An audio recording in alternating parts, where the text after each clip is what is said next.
Здравствуйте, ребята. Суммативное оценивание за раздел «Кем я хочу стать, когда вырасту». Прочитайте текст. Акробат.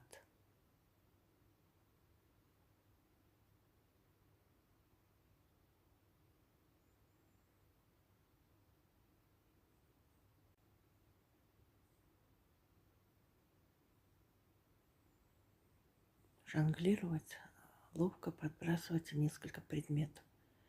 Пантомима, театральное выступление без слов. Ребята, во всех заданиях к тексту правильные ответы подчеркнутые и написаны жирным шрифтом.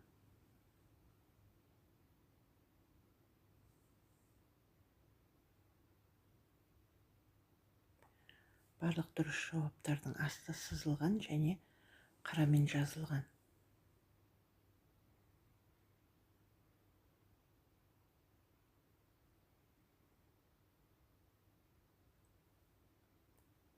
Задание на письмо.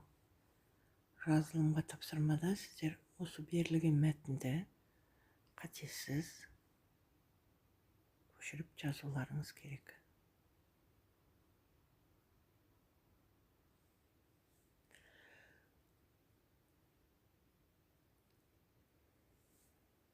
Алтыншы тапсырмада инженер деген сөзді дұрыс септеу керек.